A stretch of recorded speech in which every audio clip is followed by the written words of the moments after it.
طرح کہتی ہیں کہ ایک ٹیچر کا کہنا ہے کہ حج ایک مخلوط عبادت ہے، یعنی مرد و عورت اس میں ہوتے ہیں، تو مناسک حج کی ادائیگی کے دوران خواتین نقاب نہیں کر سکتیں، تو اسی طرح وہ گھر سے باہر نکلیں تو نقاب نہ کریں۔ اسی طرح وہ حج کی مخلوط عبادت کو بنیاد بنا کے کہتی ہیں کہ ایجوکیشن بالکل جائز ہے، اس میں کیا حرج ہے۔ دیکھیں یہ بھی ایک معذرت کے ساتھ ناراض نہ ہوں، پی ایچ ڈی جو کر لیتے ہیں، ڈاکٹریٹ کی ڈگری مل جاتی ہے، وہ سمجھتے ہیں کہ ہم مولویوں سے بھی بہت بلند و بالا ہیں، مفتیان کرام تو اتنے نظر آنے لگ جاتے ہیں۔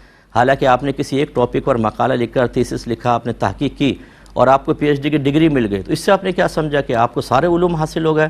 یہ اس قسم کی ہی خاتون مجھے لگتی ہیں، اس کا میں جواب دیتا ہوں۔ لیکن ابھی میں یہ گزارش کر رہا تھا، جو ٹیچر نے کہا کہ جی حج میں چہرہ کھولنا یہ اس کی اجازت ہوتی ہے اور تو اس لیے لڑکیاں اب بھی نقاب نہ کریں، تو بڑی معذرت کے ساتھ بعض احکام مخصوص اوقات مخصوص مقامات کے ساتھ خاص ہوتے ہیں۔ جس کو علم نہیں ہوگا وہ باقی تمام جو معاملات ہیں، تمام صورتیں ہیں، انہیں ایسی خاص صورتوں اور کنڈیشنز پر قیاس کرے گا۔ اس کو قیاس مع الفارق کہتے ہیں، اور اسی لیے میں گزارش کر رہا تھا، ناراض مت ہوا کریں کوئی بھی ہم سے، ہم لوگ 14 علوم پڑھتے ہیں اور رات دن پڑھتے ہیں، تب کہیں جا کے ہمیں فقہ کی گہرائیاں پتہ چلتی ہیں۔ ایک پی ایچ ڈی کا ٹیچر کو کیا پتہ بیچارے کو، اگر وہ فقہ کے موضوع پر ایک مقالہ لکھ بھی لیتا ہے تو خاص پرٹیکولر اس موضوع کے متعلق اس کو معلومات حاصل ہوں گی۔ تمام کتابیں تو پڑھتے نہیں ہیں، اس لیے ایسے حضرات کو استدلال کرنا اور قیاس کرنا اور احکام شرع نکالنے کی کوشش کرنا، بلکہ نکالنے کے بعد اس کو اتنا پرفیکٹ اور کامل سمجھنا کہ بچیوں کو بطور تعلیم ذکر کر کے ان کو بے نقاب کرنے کی کوشش کرنا، یہ دین کی خدمت نہیں ہے۔ میں ایسے ٹیچر سے گزارش کرتا ہوں، خدا را اپنی موت کو بھی یاد رکھیے گا۔ یہاں تو بچیاں آپ کی تابع ہیں، آپ سے بحث نہیں کر سکتی کیونکہ آپ نمبر کاٹ دیں گی یا اس کے بارے میں بیڈ رپورٹ دے دیں گی اوپر۔ یہاں پہ تو آپ کا ذرا زور چلتا ہے، مرنے کے بعد کیا ہوگا؟ میدان محشر میں جب نبی کریم صلی اللہ علیہ وسلم کا سامنا ہوگا اور سوال شفاعت ہم کریں گے، اس وقت آپ کیسے شفاعت کر سکتی ہیں؟ کیونکہ آپ نے تو مسائل پیدا کیے ہیں۔ اس لیے جمہور علماء جو فیصلہ کر لیں اس کے مطابق چلنا ہوتا ہے۔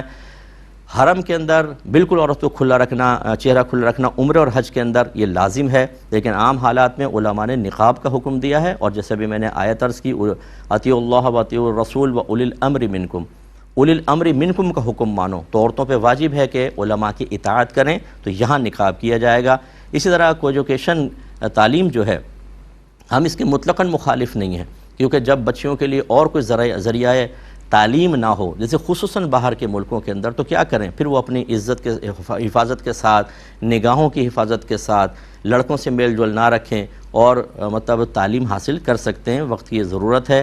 لیکن اگر فرض کر لیں کہ کسی اور مقام پر بچی تعلیم حاصل کر سکتی ہے جہاں تعلیم بہت ہی اچھی ہو، تو پھر وہاں پہ یعنی اور صرف لڑکیاں ہیں، پروفیسر فیمیل پروفیسرز ہیں، تو وہیں پھر تعلیم حاصل کرنا افضل اور اولیٰ ہوتا ہے۔ لیکن مطلقاً اس کو جائز کہنا کہ اگر کوئی لڑکی کسی جگہ عورتوں سے پڑھ سکتی ہے، بچیاں ساری وہاں پر ہیں اپنی عزت کی حفاظت کے ساتھ، اور آپ کو پتہ ہے کہ ایسے ایجوکیشن میں کیا کچھ نہیں ہوتا، کہ پروفیسر کو نہیں پتہ، آپ لوگوں کو نہیں معلوم جو یونیورسٹی میں پڑھتے ہیں۔ میں کوئی گاؤں سوٹ کر نہیں آیا، مجھے پتہ ہے کہ کیا کچھ ہوتا ہے یہاں پر، سب مجھے معلوم ہے۔ میں یہاں تو ذکر بھی نہیں کرنا چاہتا کہ خواہ پھر وہ کہیں گے جی ہمارے ادارے کے اوپر کوئی اٹیک کر رہے ہیں، لیکن جو خرافات ہو رہی ہیں وہ کسی پر مخفی نہیں ہیں۔ تو یہ پروفیسر کیا چاہتی ہیں؟